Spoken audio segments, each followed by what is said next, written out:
रामधन हीर के द्वार एक साधु आकर बोला, बच्चा तेरा कल्याण हो, कुछ साधु पर श्रद्धा कर। रामधन ने जाकर स्त्री से कहा, साधु द्वार पर आए हैं, उन्हें कुछ दे दे।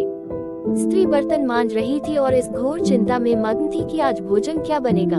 घर में अनाज का एक दाना भी न था। चैत का महीना था, किंतु यहाँ दोपहर ही को अंधकार छा गया था। उपज सारी की सारी खलिहान से उठ गई। आधी महाजन ने ले ली, आधी जमींदार के प्यादों ने वसूल की। भूसा बेचा तो व्यापारी से गला छूटा, बस थोड़ी सी गांठ अपने हिस्से में आई। उसी को पीट पीट कर एक मन भर दाना निकला था। किसी तरह चैत का महीना पार हुआ। अब आगे क्या होगा? क्या बैल खाएंगे, क्या घर के प्राणी खाएंगे, ये ईश्वर ही जाने। पर द्वार पर साधु आ गया है, उसे निराश कैसे लौटाएं? अपने दिल में क्या कहेगा? स्त्री ने कहा, क्या दे दूं, कुछ तो रहा नहीं। रामधन जा देख तो मटके में कुछ आटा वाटा मिल जाए तो ले आ। स्त्री ने कहा, मटके झाड़ पोंछकर तो कल ही चूल्हा जला था, क्या उसमें बरकत होगी? रामधन, तो मुझसे तो यह न कहा जाएगा कि बाबा घर में कुछ नहीं है, किसी और के घर से मांग ला। स्त्री, जिससे लिया उसे देने की नौबत नहीं आई, अब और किस मुंह से मांगू? रामधन, देवताओं के लिए कुछ गोवा निकाला है न, वही ला दे आऊं। स्त्री, देवताओं की पूजा कहाँ से होगी? रामधन, देवता मांगने तो नहीं आते, समाई होगी करना, न समाई हो न करना। स्त्री, अरे तो कुछ अंगोवा भी पसरी दो पसरी है, बहुत होगा तो आज से, इसके बाद क्या फिर कोई साधु न आएगा? उसे तो जवाब देना ही पड़ेगा। रामधन, ये बला तो टलेगी, फिर देखी जाएगी। स्त्री चुंझला कर उठी और एक छोटी सी हांडी उठा लाई, जिसमें मुश्किल से आध सेर आटा था। वो गेहूं का आटा बड़े यत्न से देवताओं के लिए रखा हुआ था।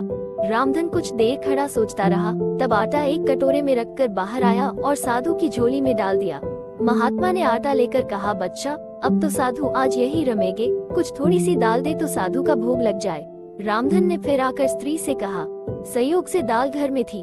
रामधन ने दाल, नमक, उपले जुटा दिए, फिर कुएं से पानी खींच लाया। साधु ने बड़ी विधि से बाटियां बनाई, दाल पकाए और आलू झोली में से निकालकर भुर्ता बनाया। जब सब सामग्री तैयार हो गई तो रामधन से बोले, बच्चा, भगवान के भोग के लिए कौड़ी भर घी चाहिए। रसोई पवित्र न होगी तो भोग कैसे लगेगा? रामधन, बाबाजी, घी तो घर में न होगा। साधु, बच्चा, भगवान का दिया तेरे पास बहुत है, ऐसी बातें न कह। रामधन, महाराज, मेरे गाय भैंस कुछ भी नहीं है, जाकर मालकिन से कहो तो। रामधन ने जाकर स्त्री से कहा, घी मांगते हैं, मांगने को भीख, पर घी बिना कौन नहीं धसता। स्त्री, तो इसी दाल में से थोड़ी लेकर बनिए कि यहाँ से ला दो। जब सब किया है तो इतने के लिए उन्हें नाराज करते हो?